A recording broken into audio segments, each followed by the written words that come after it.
இந்த பதிவில் சுவாமிநாதனின் ஜாதகத்தை பார்த்த ஜோதிடர் என்ன விவரித்தார் என்பதை பீடாதிபதி ஆனார் என்ற தலைப்பின் மூலம் தெரிந்து கொள்வோம். சுப்பிரமணியா, நீ ரொம்ப கொடுத்து வச்சவன்.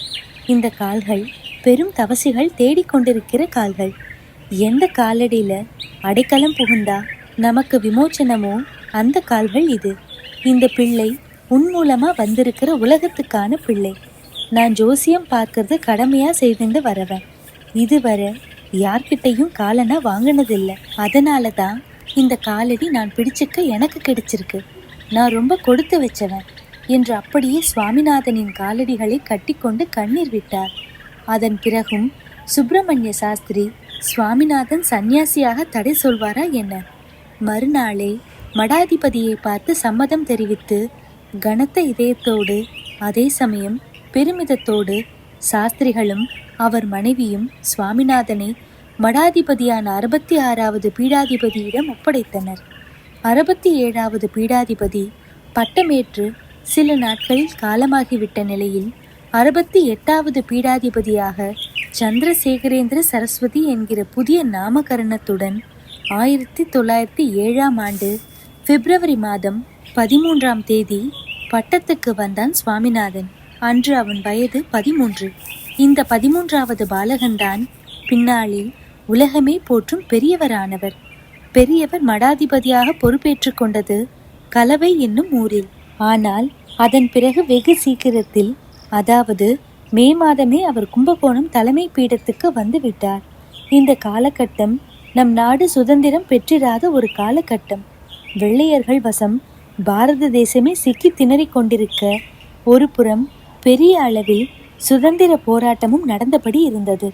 இதில் ஆங்கிலேயருக்கும் நமது நாட்டின் கடல் பகுதி வழியாக ஊடுருவிய பிரெஞ்சுக்காரர்களுக்குமே கூட ஒத்துப்போகவில்லை. பிரெஞ்சுக்காரர்கள் ஒழித்து கட்டப்பட்டனர். ஆனால் நம் நாட்டு சுதந்திரத்துக்கு போராடியவர்களே வெள்ளையர்களால் எதுவும் செய்ய முடியவில்லை. பெரியவர் மடாதிபதியாக பொறுப்பேற்ற இதே காலகட்டத்தில்தான் தூத்துக்குடியில் வ.உ.சி., திருச்சியில் வ.வே.சு. ஐயர் மற்றும் ஆஷ் துரையை சுட்டு கொன்ற வாஞ்சிநாதன், சுப்பிரமணிய சிவா போன்றோர் பெரிய அளவில் சுதந்திர போராட்டத்தில் ஈடுபட்டிருந்தனர். நாட்டு விடுதலை ஒரு பெரும் தேவையாக முன்னின்ற நிலையில் ஆன்மீக வேட்கை இரண்டாவதாகவே இருந்தது. சுருக்கமாக சொல்லப்போனால் ஆன்மீகத்தை அழுத்தமாக ஏந்தி பிடிக்க வேண்டிய ஒரு முக்கியமான காலகட்டம். நெடுங்காலமாகவே பாரத தேசம் பல போராட்டங்களையும் கிளர்ச்சிகளையும் யுத்தங்களையும் கண்டு வந்ததால் காஞ்சியில் உள்ள பங்காரு காமாட்சி எனப்படும் தங்க காமாட்சி விக்கிரகம் முதல் பிரசித்தி பெற்ற ஆலயங்களின் வழிபாட்டு விக்கிரகங்களை எல்லாம் கண்ணும் கருத்துமாக பாதுகாக்க வேண்டி இருந்தது.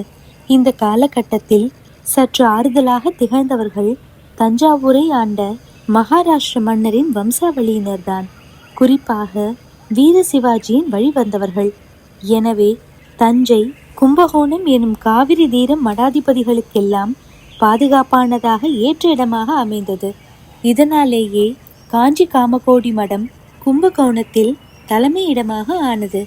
பெரியவரும் இங்கே வந்து தன் கடமையை தொடங்கிய நிலையில் இவர் முதலில் பங்கு கொண்டது திருவானை கோவில் ஜம்புகேஸ்வரர் அகிலாண்டேஸ்வரி ஆலயத்தின் கும்பாபிஷேகத்தில்தான்.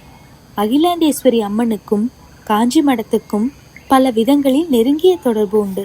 குறிப்பாக அம்பாளின் காது தாடங்கம் எல்லோரும் சிந்திக்க வேண்டிய ஒரு விஷயமாகும். அகிலாண்டேஸ்வரி ஒரு காலத்தில் மிக உக்ர தெய்வமாக விளங்கினாள். பலி பூஜைகள் மிகுந்திருந்த காலம் அது. ஆதிசங்கரர் இந்நாளில் பலி பூஜைகளை எல்லாம் மாற்றி நெறிப்படுத்தி அம்பாளின் ஆக்ரோஷத்தையும் கருணைக்குரிய சாந்த சக்தியாக மாற்றி அதை அவளது காது தாடங்கத்தில் ஐக்கியப்படுத்திவிட்டார். இன்றும் அந்த தாடகங்களோடு அவளை வணங்குவதே உசிதமான வழிபாடாகும். அப்படிப்பட்ட அம்பாளுக்குரிய கோயில் கும்பாபிஷேகமே பெரியவர் பங்கெடுத்த முதல் முக்கிய நிகழ்வாகி விட்டது. அடுத்த பதிவில் பெரியவர் எதில் பங்கெடுத்து கொண்டார் என்பதை பற்றி தெரிந்து கொள்வோம். அதுவரை திருச்சிற்றம்பலம்.